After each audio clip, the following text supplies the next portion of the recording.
ជំរាបសួរបងប្អូនអរគ្នាថ្ងៃនេះនឹងខ្ញុំមានម្ហូបពិសេសមួយទៀតហើយគឺស៊ុបត្រីក្រហមកុំឲ្យលឺតែគេនិយាយយើងមិនតាន់បានភ្លក់អញ្ចឹងណាតោះអញ្ចឹងយើងមកសាកធ្វើទាំងអស់គ្នារសជាតិគឺឆ្ងាញ់មែនទែនបងប្អូននឹងឲ្យទាន់ត្រេនគេអញ្ចឹងណាអញ្ចឹងមុនទៅមើលវីដេអូធ្វើបងប្អូនកុំភ្លេចជួយ Subscribe ចំណែក YouTube ខ្ញុំម្នាក់មួយផងដើម្បីទទួលបានមុខម្ហូបថ្មីទៀត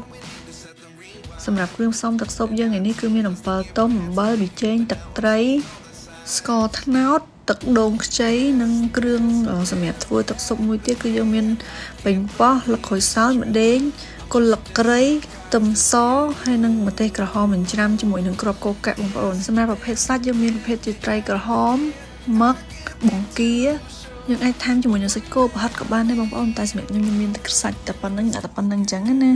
អញ្ចឹងយើងមានទឹកត្រីម្ទេសវាសំខាន់មែនតើអាហ្នឹងទឹកត្រីម្ទេសទឹកត្រីបុកហើយនឹងនំបញ្ចុកហើយសម្រាប់បន្លែគឺយើងមានផ្សិតយើងមានក្អៅឈូកត្រកួនត្រយូងចេកកាឆែតផ្សិតចំបើងប៉េងប៉ោះពោតបារាំងស្នូពោតសម្រាប់ជីយើងបងវិញយើងមានជីនាងវងជីណែហើយនឹងម្អមហើយបើរសជាតិវិញប្រហែលនឹងរសជាតិជូរយួនដែរបងប្អូនតែវាឆ្ងាញ់ជាងអញ្ចឹងណាតោះថ្ងៃហ្នឹងខ្ញុំបង្ហាញពីរបៀបទីលាងសម្អាតត្រីកុំឲ្យវាឆ្អាបបងប្អូនដាក់ស្លទៅអត់មានក្លិនឆ្អាបអីសំបីតែបន្តិចចឹងណាគឺសម្រាប់ត្រីឡាប់យ៉ាហ្នឹងគឺយើងលាងជាមួយនឹងអំបិលហើយយើងច្របាច់ជាមួយនឹងក្រូចឆ្មាបងប្អូនលាងវាតតែស្អាតឈាមស្អាតអីវាអស់ចឹងណាហើយយើងលាងទឹកសម្អាតវាតតែស្រស់ល្អមែនតែនបែបនេះបងប្អូនគឺសស្អាតអញ្ចឹងតែម្ដងគឺយើងពេលដែលយើងវះយកសាច់ទៅគឺវាអត់មានឆ្អាបអីទេណាបងប្អូនតោះឥឡូវដល់វគ្គយើងធ្វើទឹកស៊ុបបងប្អូនដំបូងយើងចាក់ជាមួយនឹងប្រេងអូលីវគល់លក្រីស្លឹកក្រូចសើចរំដេងយើងលីងវាតតែក្រៀមល្អបន្តិចមកចាំយើងបន្ថែមជាមួយនឹងខ្ទឹមសហើយនឹងគ្រាប់កូរកាក់ម្ទេសឆ្អើរបងប្អូនអាហ្នឹងគឺដើម្បីយកពណ៌វាមើលទៅក្រហមស្អាតអញ្ចឹងណា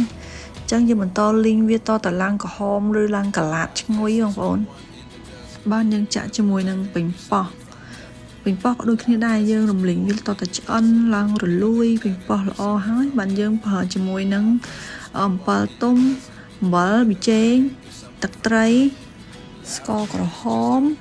បន្ទាប់ពីយើងដាក់គ្រឿងសពគ្រប់អស់ហើយយើងចាប់ផ្ដើមរំលីងវាឲ្យចូលជាតិគ្នាទៅហើយយើងចាប់ផ្ដើមចាក់ជាមួយនឹងទឹកដូងចូលប្រហែលជា7ហើយអំបិលបងប្អូនមួយហ្នឹងហើយខ្ញុំថែមជាមួយនឹងទឹកសុទ្ធកន្លះលីត្រទៀតបងប្អូនបន្ទាប់មកយើងដាក់ជាមួយនឹងឆ្អឹងត្រីដែលយើងបានប្រលាស់ទៅសាច់ហ្នឹងពេលដែលវាពុះល្អហើយយើងចាប់ផ្ដើមស្រង់កាក់ហ្នឹងចេញបងប្អូនដើម្បីឲ្យទឹកស៊ុបយើងមើលទៅវាថ្លាអត់សូវមានកាក់ញ៉ៃអញ្ចឹងណាទឹកស៊ុបហ្នឹងគឺធ្វើលឿនបងប្អូនអញ្ចឹងដល់វគ្គយើងហូបហើយអញ្ចឹងយើងគ្រាន់តែបងត្រីក្រហមចូលមុនគេទៅហើយយើងបងជាមួយនឹងបន្លែតាមចំណូលចិត្តណាមានពោតបារាំងម្នាស់ប៉េងប៉ោះក្រអៅឈូកត្រកួនហើយនឹងកញ្ឆែតបងប្អូននិយាយវាត្រូវគ្នាណាបន្ទាប់មកយើងដាក់ជាមួយនឹងត្រយូងចេកទៀតបងប្អូនហើយយើងថែមជាមួយនឹងជីអាណាវងហើយនឹងម្អមមកហើយយើងដាក់យើងឈុំវាទៅចឹងណាបងប្អូនខ្លាចបែកសាច់ត្រីអញ្ចឹងណាសម្រាប់បន្លែគឺយើងដាក់តាវាមកស្លាប់ទៅបងប្អូនកុំដាក់វាឆ្អិនខ្លាំងពេកវាអត់សូវឆ្ងាញ់ទេ